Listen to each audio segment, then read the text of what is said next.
Bad day to be wearing jeans, guys. What's going on?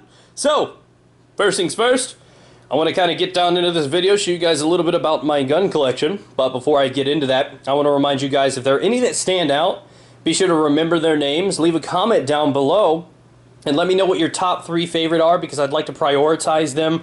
And before I start making gun reviews and stuff like that, I want to make sure I get the right footage while I'm out of town Memorial Day weekend to kind of get these put together and give you guys the best possible videos. So we're going to dive in. Again, remember your 3 favorite ones. We got 14 here. So we're going to start at the top. The first one I ever owned was a Maverick 88. It's a 12 gauge shotgun. I picked it up for $100 at a yard sale. Couldn't resist the temptation. I'm like, why not?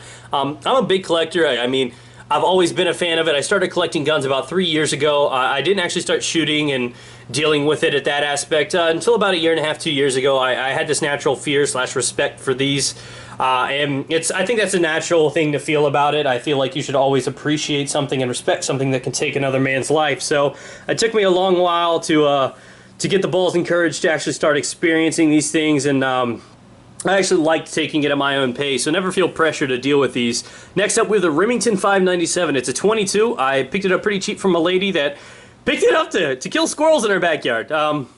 And she just wasn't a fan of it. I, on the other hand, loved it. I had a 715T for a while there, and it jammed a lot. Obviously, I didn't pick it up for squirrel hunting because those poor squirrels would have been torn. But this is actually very, very reliable. Never had any problems, no jams, anything issues, and beautiful gun, very, very affordable. Next up, in terms of affordable, even though the price is going up a bit, we have the Mosin. Now, the Mosin's absolutely beautiful. You can see we have the rail and everything in there, but it's set up so that I can stick it inside this. So anytime I want to just switch out from the wood and put it into the Archangel, I can do that at any time. And it's a little bit easier on the shoulder to use, but whatever. And next up, we have the Savage 308. Now, this is probably the first rifle I ever owned. I gotta say, I like it a lot. It's very, very comfortable. I have confidence using this one. It's quite affordable, and it's great shooting standing up. I mean, you can do it at any sort of level that you're comfortable with, but I absolutely love it. And it's such a beautiful weapon. The kick feels great. It's wonderful. So we're gonna keep on moving over. In 20 gauge, we have the Rivington H70, and many of you guys should be fans of these. They're either Remington haters or they're fans. I for one, I've given them a chance. I've never had any problems with them. I know there have been some people, but who knows.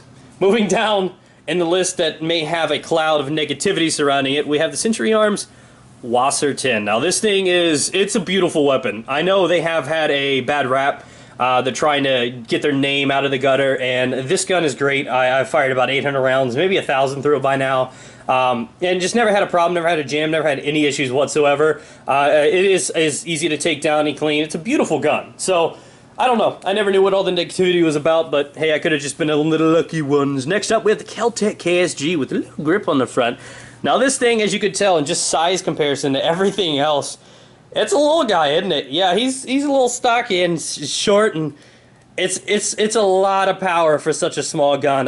It can hold, what, 12, 16 shells, something like that. Various different sizes. Obviously, you can implement them how you want, but this thing has a kick, man. If you try to pump through, 6 and 6, and your shoulder's going to feel it, it's going to tingle a little bit, and it may even be bruised if you're not used to dealing with something like that.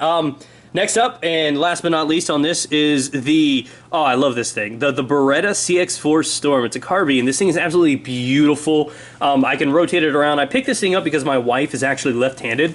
So you could basically take everything, flip it to the other side if you want, and it's a beautiful weapon, and I absolutely love this thing. And it's got a reputation for never jamming, never having any problems. It's so beautiful. I got it chambered in 9. It's incredible. So there's that. We're going to move on over here to these guys. So, we have a beautiful Taurus 357 poly. This thing it's actually really, really nice. I was always kind of like, I don't know if I wanted it because I actually owned that first. And I'm like, let's give it a go. And I did not regret my decision. It's absolutely a beautiful piece of work there. And down below, now this one is definitely one of the more, I guess, showish type ones. I know some people actually prefer to carry these. But this is the Snake Slayer. This is a Bond Arms. Now all of these are interchangeable, so I can seriously just pull this off, put in 9, 357, whatever I want to put in there. But they're known for having that kind of, advancement, and they just got a great setup for these Derringers. Next up, we have the Sig P250. This one is probably the most impressive out of the ones that I own. I bought this the same time I did as the 1911 and everything, and I was stoked for everything else. This is the one that surprised me. This has probably been the smoothest weapon I've ever fired.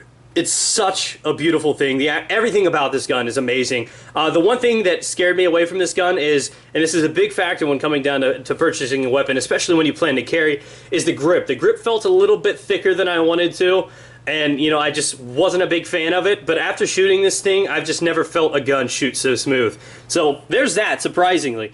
Next up, we have probably the guy's fan favorite here, and this is the Taurus Judge. This thing shoots 45 and 410, just like this little guy does. But it's a lot easier to handle due to its size and just build. It's beautiful. This is kind of my home defense one. This is the Smw Sd-9. And these are very affordable for people that are looking for first-time guns. I would recommend these. Feels so good in the hand. And, well, they're about $200, maybe $250. They're not very expensive. So they're a great choice for people that are looking to find something for a first time or just simple home defense. Last but not least, we have the Ruger SR 1911. Such a great weapon. I love it. The kick.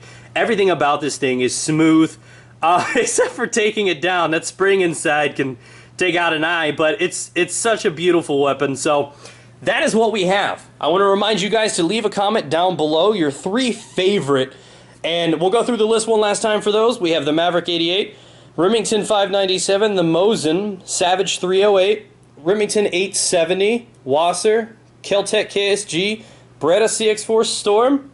We have the 357, we have the Derringer Snake Slayer, we have the P250, the Judge, the Sd-9, and the SR 1911. It's your 3 favorite, guys. Go now.